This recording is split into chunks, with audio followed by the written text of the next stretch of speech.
Brian. Good to see you. Good Sorry to about see that. you. I'm so sorry. Let me just adjust volume, etc. And yeah, I guess we got our wires crossed a little bit. Whoa, speaking of wires crossed. Uh-huh. Uh-huh. Paul, you're listening to the sideboard. Okay. So I can't. Yeah, I was trying to. I guess Oh, one other was just. oh, you're a comedian. We should have given you a more comedic role in the series. No, not true. You are Shadow-san. Yes. How are you? My gosh. You know what? I'm great. I mean, it's been a weird. These are weird times, but I count my blessings and doing okay. And yourself?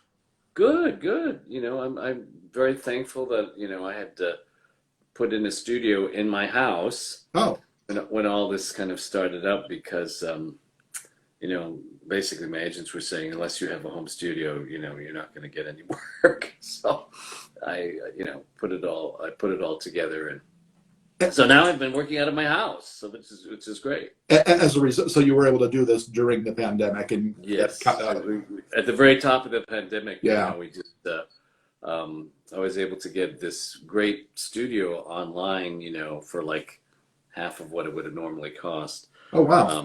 Someone was selling one because I live over near by the Van Nuys Airport. Hmm.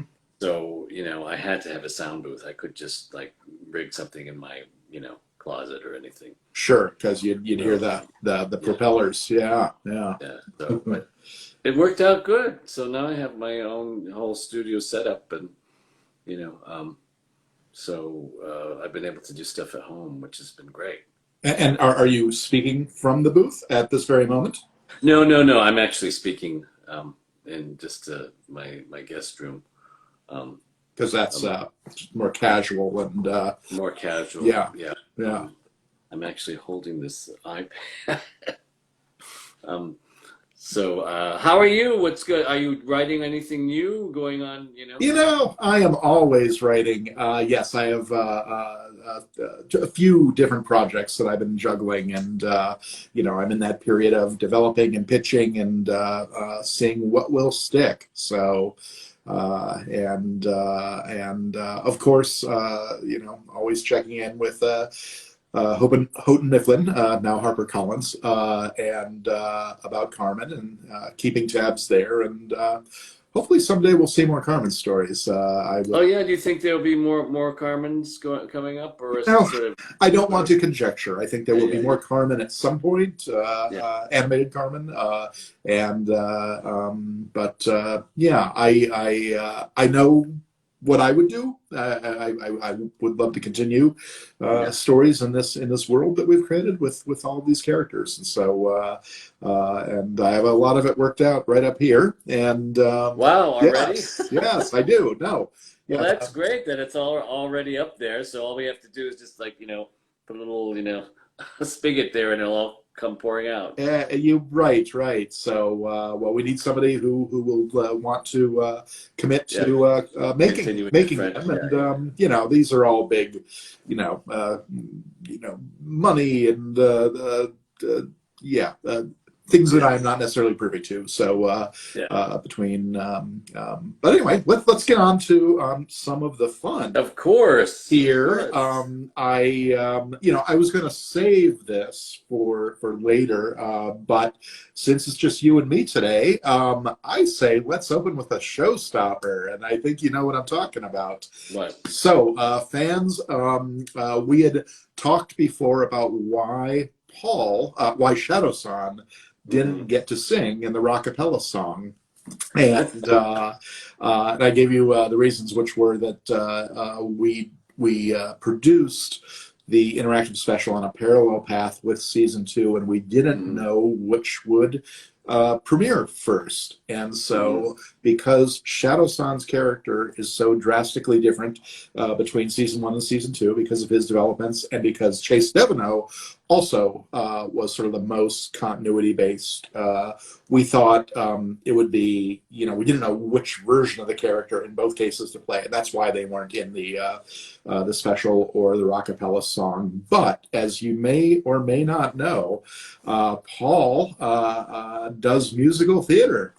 Yes. and also I felt bad because I watched your session afterwards. I wasn't able to be on that one, and you did say that you got to do the goon, the Oh, Yakuza yes. goon singing voice in the Yes. karaoke bar, Uh, and Suspicious Minds. yeah, but I didn't want the world to think you were such a poor singer because we deliberately made him sing off key because, you know, he was like a bad goon at a We karaoke caught in a bar. trap. I thought it would be fun to rewrite history a little and see if you would be willing to sing a verse or two of the Rockapella song as in Shadow Son's character. Well, sure. You know what? You're gonna have to refresh my mind. How does the Rockapella song go? Oh, Where in the world is Carmen Sandiego? yeah, I would just pull it up online. Do you have, can you Google it there in front of you? We should have sent you a lyric sheet. That was our bad. So, I would sing it to you, but it's really not what I do. so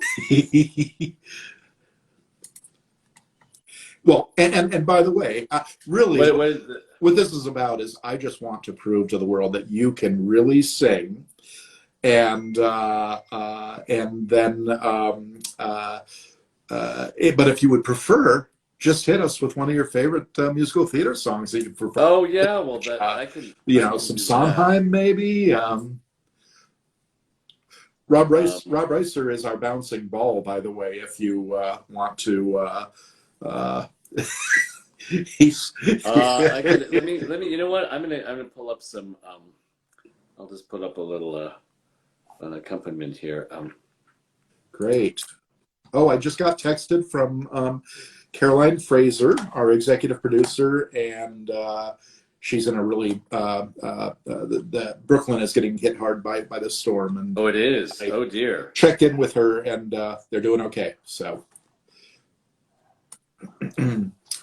just to bring it back around to I'm so glad that she is okay. yeah. Do you want to answer some questions and then come back around to that, or Sure, sure. you tell me what's your what would you prefer? Well, here's a question. It says, I know Paul is Japanese, but what about Dwayne? You? I am not Japanese.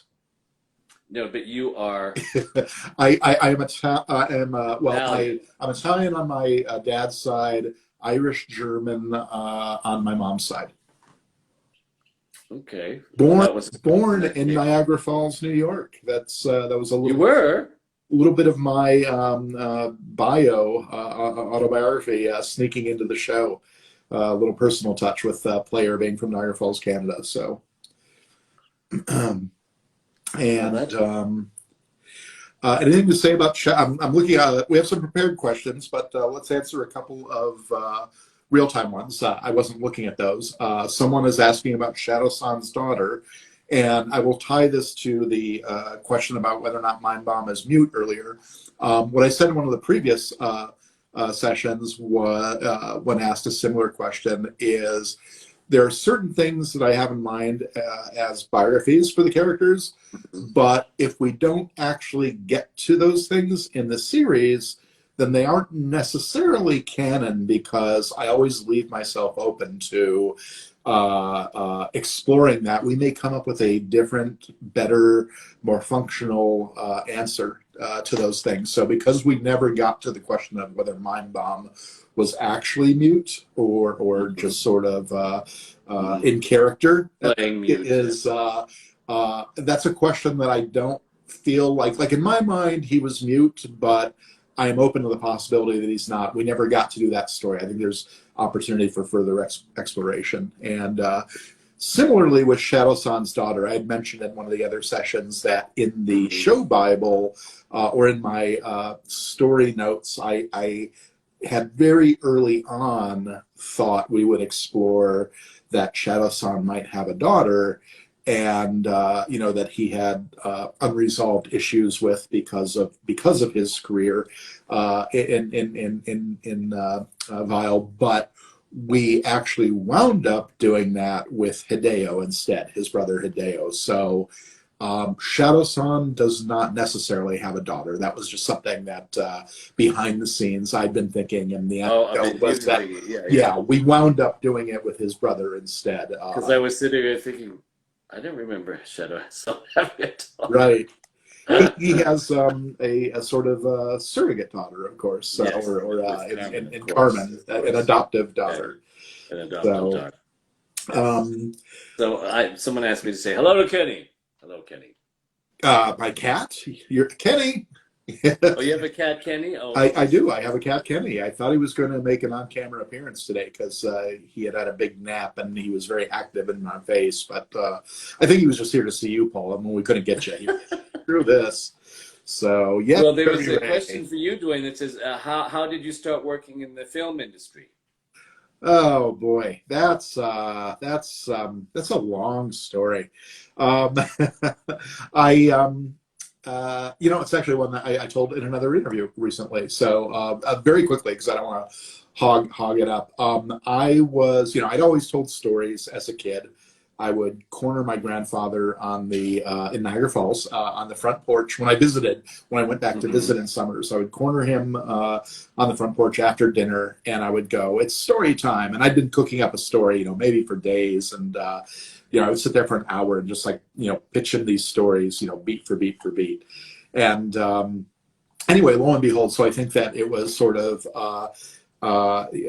destined that I would work in telling stories, writing be some aspect of my being, and so sort of predestined, but also sort of accidental. And it was accidental because when I finally came of age and I was going to go to college, I was thinking about going to film school, but I chose literature instead. Oh, okay. And I was going to, and I just decided if I was going to come at it from writing, I wanted to just create a space where I could read the great books of the world, and so I did that, and then I loved it, and I was going to become a professor. I applied to grad school, I got accepted to some great schools, and that was going to be my future.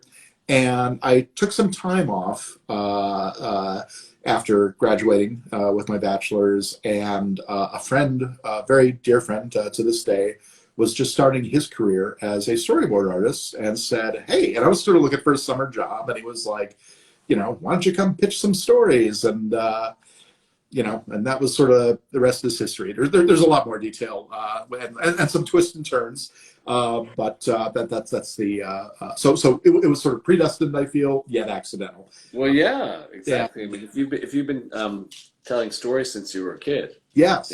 Yes, So, exactly. I mean, it's always interesting how that stuff kind of unfolds, that you're doing something as a kid just, because you love it, and then, you go on to doing it as a profession, which is always wonderful to hear, you know.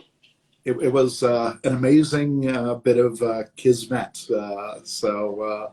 Yeah. How about you? How did you wind up in voice acting? I'll play the fan here and ask Um, a question. it's I because I've worked on Broadway. I've done like I don't know, like 3 Broadway shows. I worked in London, and so I was doing more theater, and I had a commercial agent here in Los Angeles, and she just started saying, "Well, do you want to audition for this voiceover thing?" And I'd say, "Okay, sure." And so I would just do these little recordings, and then I started booking stuff, and that's just kind of how it started, really. I mean, with a lot of video games and stuff initially, because there's a lot of there's always like a ninja character, or there was always and so that's kind of how it started, and I've just been kind of going at it ever since, which So is you were acting, but yes. you I mean, fell, the fell, acting fell is into voiceover. Yeah. where I started, initially, and working on stage, and doing that, as well as I started. I had my degree in voice. I studied voice, and um, for, and I'm going to just do a little sample here since I have the, um, in college, I was a voice major and music major, and I started doing musical theater, and I was in the, my first professional job was um, in The King and I. And were you about to hear that? I have dreamed that your arms are lovely. I have dreamed what a joy you'll be. I have dreamed every word you'll whisper when you're close, close to me. How you look in the glow of evening. I have dreamed and enjoyed the view. In these dreams I've loved you so that by now I think I know what it's like to be loved by you. I will love being loved by you. Anyway, that's If it looks like I'm blushing, it's because I've never been serenaded before. That's fantastic. yes, that's actually from The King and I. So Excellent, excellent. And I am not, oddly enough, I'm familiar with a couple of Sondheims, but I'm not really a musical theater guy. Even complete music nerd in other areas. But is that the lead? Would that be the Yul Brynner character? Well, or no, the king doesn't. He has like one song, but this is the young ingenue, lover role, which I actually have played when I was younger. I kind of did like practically most of the roles. I did Luntao, who was like the romantic lover lead, and then I did the Kralahome, and then I this last time in Lincoln Center with Ken Watanabe, and I did the King with Elaine Page in London at the London Palladium, as well as I understudied Lou Diamond Phillips on Broadway way back in '96. He was the King. I understudied him. So I've had a lot of experience with the King and I. That's so neat that we're able to do that story from two different perspectives. Then. Yeah. The King and I. Someone asked if we'd heard of Rockapella or Sean Altman. That person, your name has already disappeared. I think it was Rob Reiser. That person clearly has not watched the interactive special. So if you, I know it's torture, but if you can get all the way through the interactive special, Rob, and get to the end, and I don't know if I forget if the game if the special makes you do all of the choices before treating you with a bonus, or if you just get to the end. But there's an Easter egg in there. It's a bonus scene. You can actually find it on YouTube, but the cast of Carmen, our Carmen, does sing the Rockapella song in a fabulous music video, except for Paul here, of course, for the reasons I gave earlier. But maybe next time Paul will bring the lyric sheet and treat us to what Shadow-san may have sounded like singing that song. Oh, yes. I'm sorry. Yeah. No worries. So we have several prepared questions. Why don't we get to them before we stretch on too long here?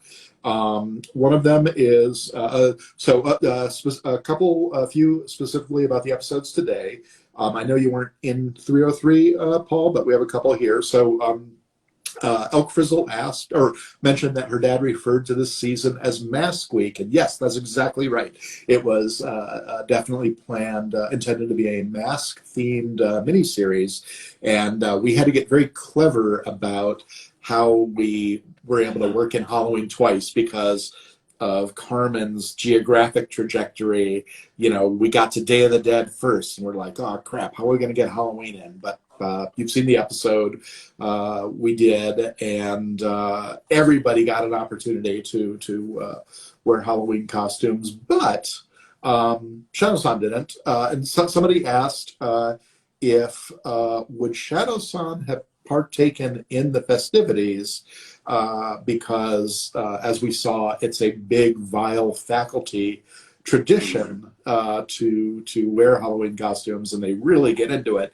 I have my own answer, but what do you think, Paul?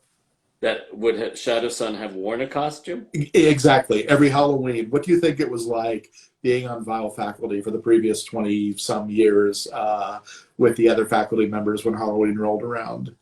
No, I think Shadow-san would have worn a costume, but it would have been very.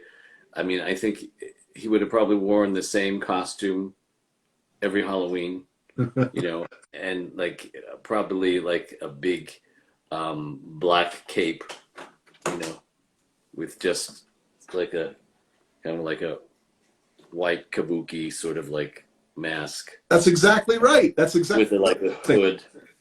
Yeah.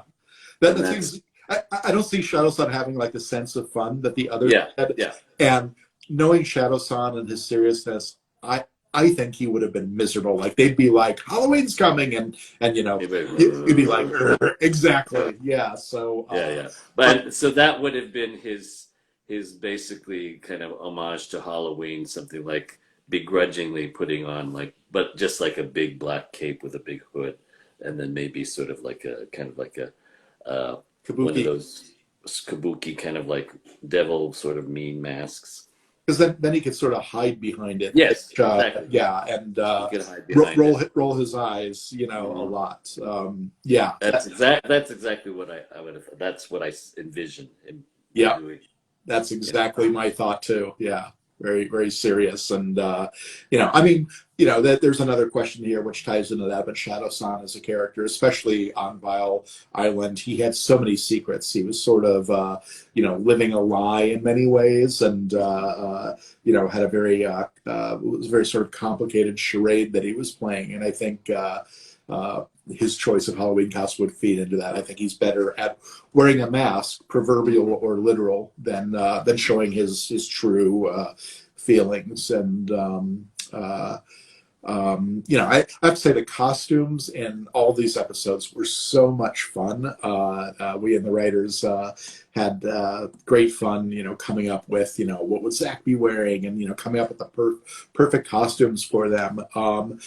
It was funny, like Carmen was the one that we had to think for a beat, and then when the witch clicked, it was so obvious. But Sharon Flynn, our story editor for seasons 3 and 4, when we got to Chase, that was the quickest one. It was so funny. It was like there was no pause at all. She just said he would wear a banana suit. Like there was no discussion. It was just, it just came out of her mouth, and we were like, that's it.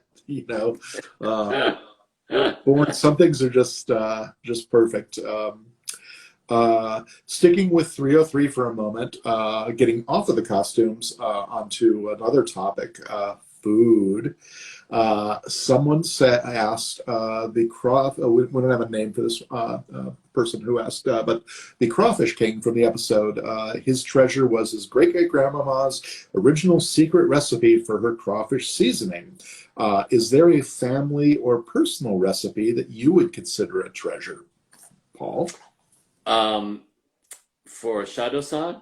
No, for you. Well, actually, no, I think it's a personal question. But you can answer however you see fit. Well, yeah, my grandmother used to make in Japan, New Year's is like the big celebration. They don't really celebrate Christmas per se because Christmas is more of a Western holiday, but New Year's is like the big holiday in Japan. And so my grandmother used to make this wonderful New Year's spread, which would always include certain elements. One of them, which was this Thai fish, which is kind of like good luck. So everybody cooks this particular grilled Thai fish, and then they also have omochi, which is the pounded rice, cakes, and they stack them in these little. They have like one, two, and then like a little tangerine on top, and that's kind of like a very traditional New Year's thing. And then sushi. They do a wonderful sushi that my grandmother used to make, futamaki, and that would be a recipe that would be really wonderful to share for Shado-san because it's very traditional and brings back the idea of home. I was going to say, it sounds like these are very nostalgic dishes for you as well. They are actually because my grandmother obviously was born in Japan. My mother was born here, so but we my mother never cooked those things. She never learned how to cook those things. So it was only that from my grandmother that I was kind of I was influenced by her with that. So I did get like a bit of Japanese culture through her, when I was a kid. So I do look back at that very fondly, and so I've actually been to Japan a couple times, and so it was very culturally very profound for me, to be there because there was a lot of stuff that was very familiar to me, yet, I'm not culturally, I don't consider myself culturally Japanese because I grew up here. So, but I still felt a very big connection being there, and I still sort of think about it when I think about it because I'd like to go back. I've been there twice now, but there's a lot of stuff that I'd still like to see. So, it was fun doing Shado-san. I mean, I'm glad I was able to bring some of that to the character, maybe a certain kind of cultural longing that I think he has, a certain sort of melancholy, that you, as a person who is an expatriate, would feel, that longing for those things that are familiar. Yes. Shado-san is definitely sort of a man without a country in our series. Yes. Yeah. Exactly. And, in a lot of ways, I have felt that growing up because, people look at me and they think that I'm supposed to be, Japanese and speak Japanese. But then I say, well, I was born here and certainly Japanese was not my first language. English is my first language. But there is that sense of feeling like, well, I wish I had that sense, that because in Japan there's just such a strong sense of identity in Japan. Everybody does the same things. Everybody, there's certain rituals. Everybody does that. And when you're not a part of that and you're looking from the outside in, you kind of have that longing for, oh my gosh, I wonder what it would feel like to be a part of that, So, I mean, and that's my experience being Japanese American, because you're not really Japanese and you're not really, people don't ever think of you as being American, So there is that sense of longing, that I hope, maybe came out with Shado-san.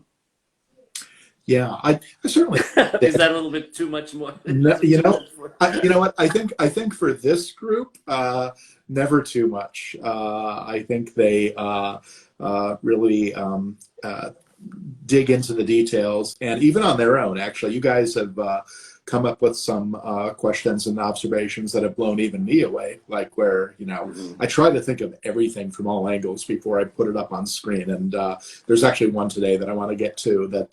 Sure. Where I was surprised. But before I do, somebody asked. Silverwolf's Art asked where to submit questions that we can answer, and I believe our social team, or I know our social team, is monitoring social, so you could ask the questions either on Twitter, either under hashtag Carmen Sandiego or better yet, hashtag Summer of San Diego, all one word, on Twitter, or on this Instagram account, the official Carmen Sandiego.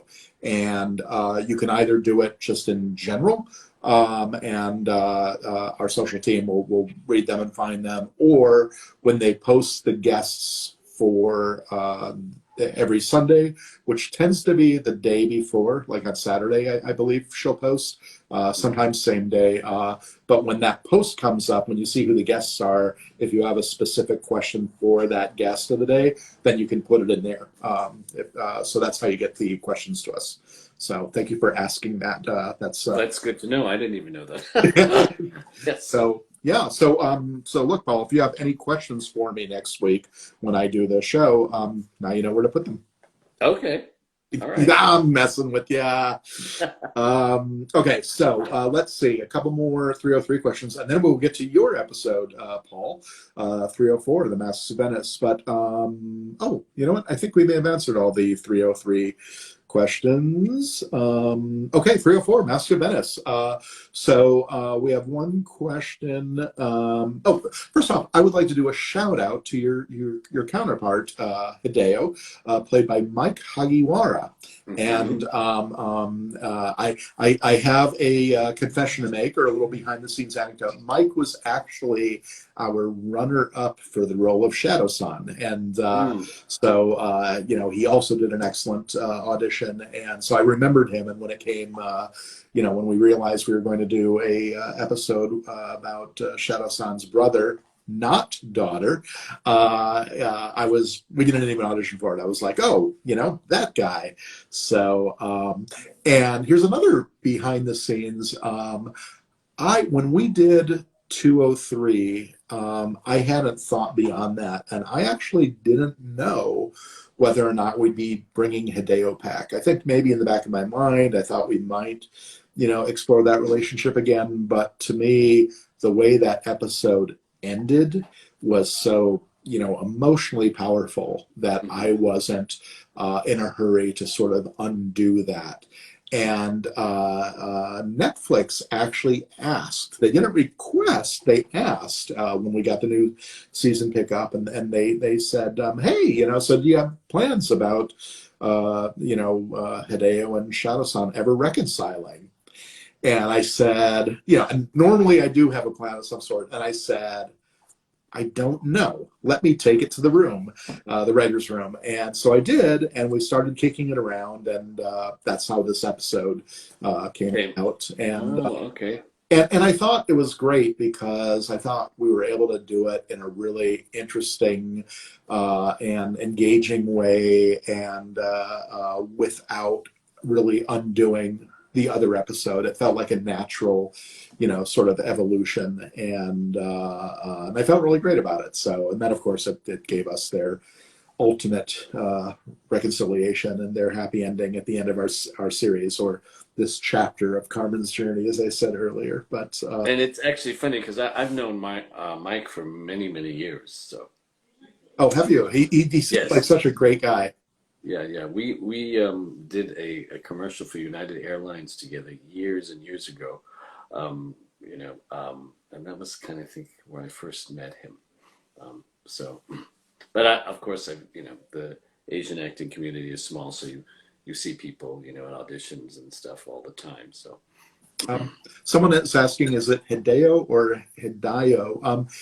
For me, it was Hideo, Hideo, Hideo, and I hopefully I'm pronouncing it right. But I actually, right. You know, I try to squeeze in my little Easter eggs too from films that I love and my influences. And when we had to name the brother, I just went Hideo because he is one of my favorite Japanese directors, and he directs primarily samurai and yakuza films.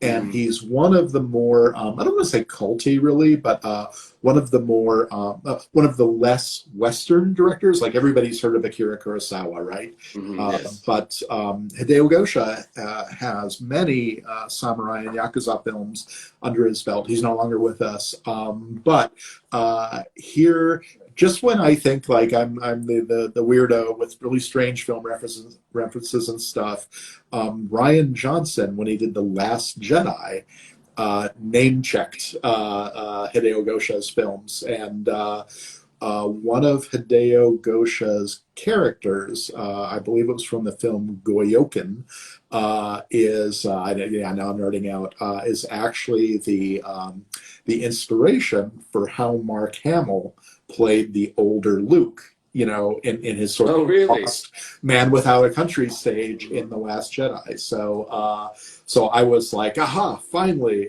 you know, I have. It was great hearing a filmmaker like Ryan Wow. Johnson So it, named yeah, Hideo Gosha. Yeah, it's kind of all tied together. Oh. yeah, I know. But so a question for you: someone is asking in this episode, do you think Shadow-san was surprised when his brother offered to help Team Red? Yes. I, I'm Darn sorry? spam. Annoying. So I was getting a call on this, so Oh. it's gone. I did not answer it. It was spam. They have no place here. There is no place for spam on my Instagram Live. Um, and you know, I loved seeing such a I don't want to say, I don't know if childlike is the right word, but vulnerable for Shadow-san in this episode. Shadow-san is the guy who is always in control of his Mhm. emotions and you know, such you know, sort of strength in that regard, and to see him sort of you know, off his game, you know, and big butterfingers, and because Hideo was around, was really something for me. You played that so well. Oh gosh, thank you. No, yeah, I think he was. Um, I mean, I think sibling relationships are always very complicated, Mm, yes, they are. and especially, older brother, younger brother relationships are, especially complicated. So, um, I'm just thinking of my own relationship with my brother. That's why. We hope we didn't touch a nerve when. Oh no, Yeah, no, no. yeah. I'm just saying that they're complicated. No, So I know. So you must have connected when you read the original script when he returned to Japan. yes, yes. You Mm. know, I think what happens with me a lot of times is that I'll read things but then it's in the performance that I suddenly start having these emotions that I'm not necessarily that don't really won't come out necessarily in just reading in my head, but it's actually when you're saying the words, because somehow when it actually comes out into the world through language, it has a life of its own. Yeah, And so you actually breathe life into it. The words actually are, and they become something sometimes you're not even aware of, you know, emotions that you might be having that, come out while you're saying the lines that you kind of, are surprised. And I know that that's happened to me actually a lot, you know, um, when I'm doing voiceover stuff, you know. well, and I like to be surprised. I mean, the script, as much as we put into the script, and you know, at the end of the day, the script is a blueprint. The finished episode, you know, hopefully improves on that. Yes, definitely. But you know, I like to be open to the input and surprises of all the talent involved. You know, not just our directors, the storyboard artists, and designers, but also our actors. You know, we're often scratching out lines, and you know, as we discover things in the recording booth, you know, always trying to be open. And you know, there's a real tapestry of interconnected things. So sometimes, you know, an idea is a great idea, but doesn't fit with the rest, and I have to make the hard choice to go like, oh, it's great, but no, as written. But yeah, you know, it ain't over until it's over, and you know, we've had times where we've actually discovered. Moments as late as post production, and you know, we as you know, have had you come back and do pickup lines after the fact. You know, Yeah, we yeah, yeah. were watching the either the animatic stage or the final animation and going, you know, this would be clearer or this would be emotional if, Mm. you know, he said this instead of that. And so you know, try not to go too crazy with that stuff because things can get out of hand, but No, but that's where in terms of what you do, in terms of how you shape everything, you you're the guys that will take all of the performances and then shape it into like one big performance, for the whole episode. Yeah. And that takes a lot of, talent, and it takes a lot of, insight and foresight to be able to, go beyond each like individual scene and make the whole picture. So my hat's off to you on that level. Thank you. And but I got to tell you, when you're as passionate as about about a project like Carmen as I am, and really as everyone was, everybody just were really invested, brought their A game. There were great ideas from everyone on the crew, and but yeah, I had to make the hard choice of saying no many times, but also being able to pull and sometimes just on the fly. I mean, sort of a funny anecdote about that is I don't believe it was written that Zach and Ivy start with the boomboxing at the beginning of the Rockapella musical sequence. That was something that was improvised, and true story. We had just figured out that we were going to do it. We had the lyrics, and Zach and Ivy were improvised at an earlier session. We just thought it'd be fun to get them on tape, goofing off. Mikey, and then when you start that, where in the world is Carmen Sandiego? That you're talking about? Yes, and he started beatboxing. Yes. And it was all just sort of a goof, and we got it all on tape, and we built the music video around that moment and that intro, and then sort of pieced the narrative of it, from that. And we never even asked them back to do it officially, like we did with I was going to say you guys, but everybody else. And it was like their rehearsal just made it into the show. So it was really fun. Here's the question that sort of was like, oh wow, that's really great. I never thought of it. Unfortunately, I don't have this question was not attributed to someone, but the question is, with Vile's policy of always protecting the face, does Vile know at this point that Acme has sketches of Coke, Brunt, and Shadow Sans profiles from Chase from our season 1 finale? And if they did know, what would happen to Coach Brunt? Well, I think the answer to that we sort of saw and felt at the end of 301, and where they were giving her a hard time about being caught in the wrestling ring, and it was just, it was very tension-provoking when she almost lost her mask, her luchadora mask. But it was a good thing she was wearing that luchadora mask. But the question sort of blew me away, because I never really thought about the double entendre of protecting the face, and I think that's great. Whoever came up with that was amazing. Basically losing face. Yes. So I love that. Have to use that in the future when we someday get to do more Carmen. Fingers crossed.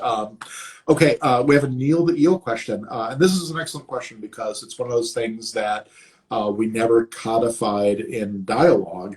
But we thought it was there visually. But Neil the Eel wears his operative outfit underneath his civilian clothes.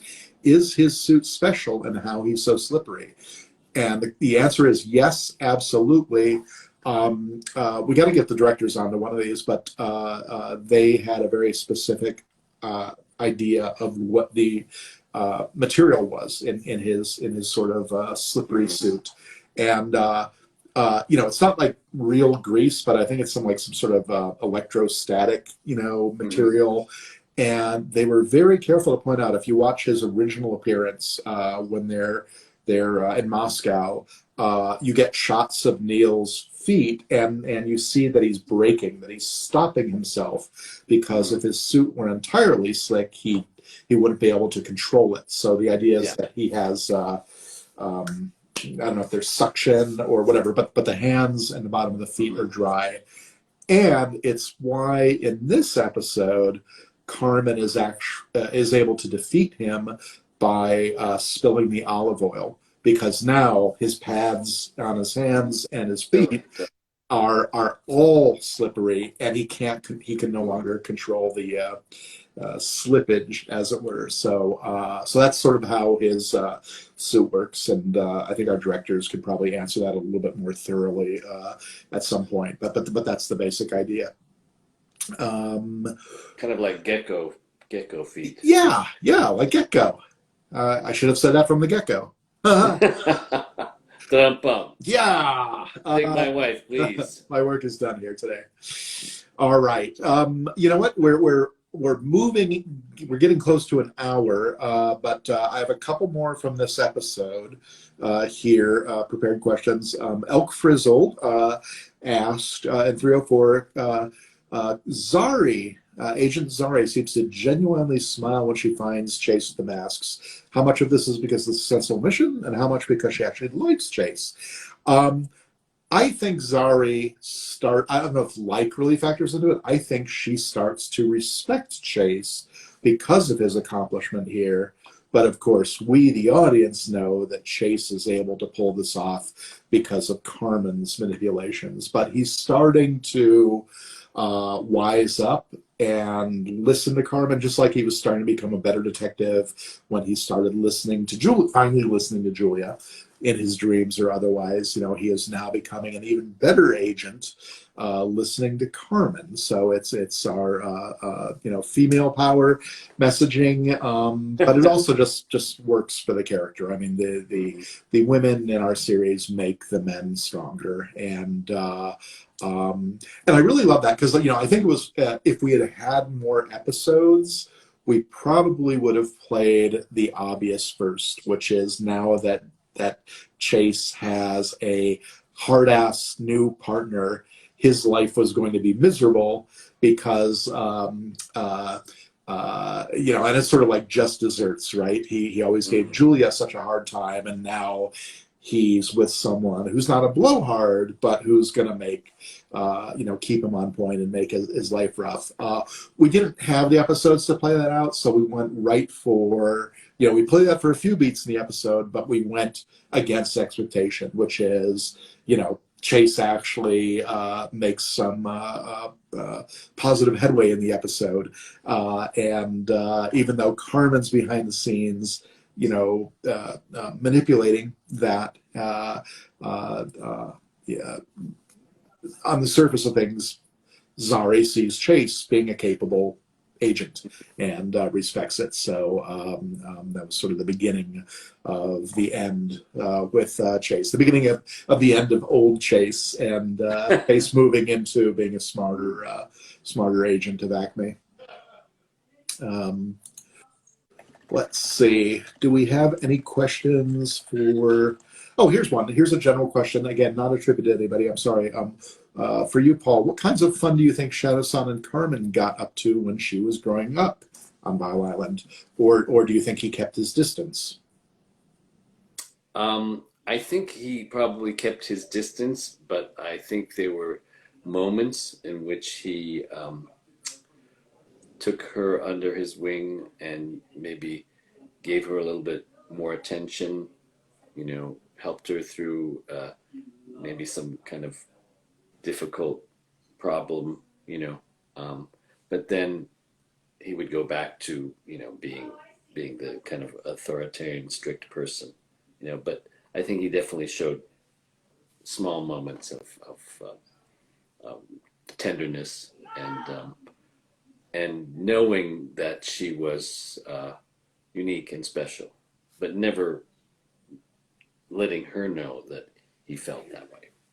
Well, the sort of more controlling, authoritarian, as you said, aspect of him, that was really a cover, a charade, right? He was, I think in some ways, protecting his emotion. It was clearly, I feel like Shadow-san, it was a process, and Shadow-san wound up really being surprised at how much he cared about her as he watched her grow up. Like, I think it's one thing to do the right thing or do the only thing you can do and rescue this baby.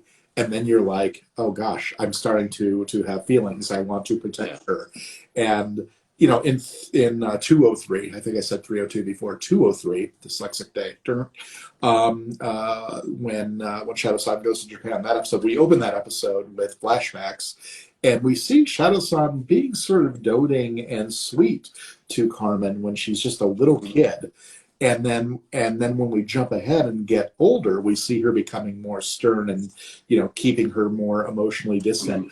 I have to imagine that as he watches Carmen grow older, it's sort of a ticking time bomb, not mind bomb, time bomb. You know, he's seeing this inevitable thing, like, you know, Yeah. time is flying. She's going to be, you know, before he knows that she's going to be of age, and they're going to come to this crossroads, right, where there's no turning back, and you know, you're living out the sly. You're trying to keep the charade up to protect her, and it's sort of a fool's game, you know, in a way. And I think I have to imagine that that had to be more and increasingly more difficult for Shadow-san, you know, the older that she got. Yes, yes, I think so, and that's, you know, I think he was probably relieved, you know, in some ways when she left, you know. And then she winds up sort of you know, with all of his various redemptions, you know, I still love, I mean, he ultimately redeems himself and then some, but it was you know, it was always Carmen, you know, sort of forcing him to play his hand. You know, it was something that Carmen did that forced him out, that forced him to reveal, you know, let go of another layer, and Yeah, you know, yeah. and to make him more of a, well, I'm not going to say what I was about to say because a question from a fan, and I'll you know, that let's answer the question and get there. From Cosmic Alien. Does Shadow-san, do you think Shadow-san actually considers himself a dad to Carmen? Um, I think he would never admit that, you know, but I think emotionally, I think he has a very strong connection to him, and I think her, and I think he definitely has those feelings, you know. Um, Yeah, I'd imagine he's probably not somebody to put it into words, yeah, but if he were he would cornered, never verbalize that. He would never come out and say that, but I think yeah, he has a very strong paternal attachment to her, you know. yeah, clearly. So Um, well, it's been an hour, and why don't we end with Night Carmen asked if we have a favorite quote from your character. Do you have a favorite Shadow-san quote? um, I guess one of those early quotes from when she was um, in the when he was still in the academy, when he came up and told her that gosh, I should I I know the scene that he's in. I don't remember exactly what he said, um, but it was, I'm sorry, it was when he was saying to her that you have to basically you have to either choose, you know, between Oh, yes, I know. The very first, yes, when she approaches the faculty for yes, the first time and is like, I want to graduate. I want to mhm, be admitted into the program, and they're saying she's too young, and it's you're trying to warn her away. If you choose yes, this road, there is no turning. that's the one. Yes, Yeah, I'm sorry. It just didn't come to my mind. no. Well, but here's the thing. You know, I don't know how often you watch these episodes, but for the fans out there, keep in mind that Paul did not record. Paul recorded those lines probably about 4 years ago now. So that's why these things And aren't. I'm old, so I forget things. No. You're distinguished. I love the salt and pepper Oh yeah. on Well, there. thank you. Yeah, yeah. Thank you. Uh, But yes, I mean, and that's the thing. So many of the lines that I just I know the feeling behind them, and I know the scene, but then the exact words kind of escape me sometimes. So I No, apologize for no. that. Well, that's a good one. That is, I mean, it's early. It's formative. It is one of my fondest memories of writing that pilot. There was just something that was so elemental about this young girl. You know, she's probably 15, 16 in this scene, taking control of her destiny Yeah, and confronting the five adults and having the strength to say, I want this. I'm going to forge my path. She has no idea what she's getting into. And I love that when you finish season one, if you watch that scene again, it so perfectly plays on two levels that, everything that Shadow-san is telling her, taking at face value, is, wow, he's really mean. He's her enemy. And then you watch it again, and everything that's coming out, you realize how much he's saying this with love, but he has to yes. throw with a mean face. And I would get kind of emotional when I would watch that scene. When No. I wrote it, I was emotional the first time I saw it up on the big screen when we did the animatic presentation. Like the lights went on, and literally I was like, tearing, Oh. and I still get emotional watching that scene in the finished animation. There are so many great quotes, and but it's funny that it's like the long term memory is stronger. So I always go back to season one as well. And I think for me, the runner-up is when he tells her that she is now the master and he is the student in Rio. Yes. Oh, yes, yes, yes, But yes. I have to say, like the line that just still puts chills up my spine is, and your performance, of course, and Gina Rodriguez as well, is when she calls him to task at the first season finale and says, and he's like, yes, it's true, the coat was empty. All right.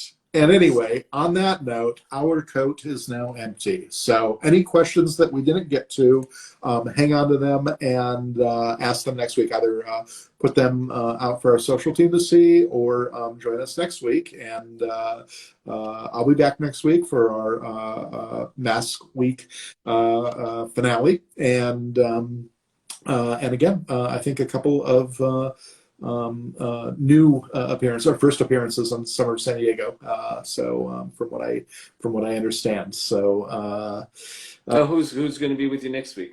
I hesitate to say because we've had some folks cancel at the last minute, Oh, and August apparently is a lot of yeah, people. it's hard. Yeah, but if it's who I think it is, it should be good. So Okay. yeah, tune in, Paul, and find out. I will. Well, Dwayne, it's been a pleasure. It's great to see you. We record oftentimes, separately, and we're always separate. But it's so nice to see you again, and I'm here about all the backstage stuff. Yeah. I mean, I'm learning stuff too, so it's great. It's great to sit there and chat with you. So It was a great experience. It was a wonderful cast. It was a dream series for me, and really Shadow-san a dream character for me. oh, thank you. Go on No, and on. it was a great. I enjoyed doing the character immensely. It was like because he was so complex. He wasn't this stereotype. There was a lot of stuff that was going on with him, and I really appreciated that about the writing about it. So Yeah, um, his redemption was very hard earned, but really, really earned, and their yeah. relationship was really amazing. And thank you for bringing him to life. And Well, thank you for writing him. So anyway, so gang, next week, same time. Oh, actually, next week we are doing only episode 305, the end of the short season, and just because then the rest works out better that way. So the Summer San Diego session will come up earlier next week, probably at 4:25 instead of 4:45 Pacific time. So tune in earlier next week. Announcements will be sent out. And remember, if you missed the live, you can always catch up when they post it. Oh, the special treat was Paul singing. Thank you for because among all else, thank you, Paul, for being game and treating us to some King and I. And if you come back, maybe you can have a look at the Rockapella lyrics and Well, definitely. show us how Shadow Son would do that, would sing that. But no pressure. All right. All right. Good night, everyone. Be safe. Good night. Take care. For joining. Thanks for the great questions, and thanks for loving the show as much as we do. Ta-ta. Bye. Hey, turn this thing off.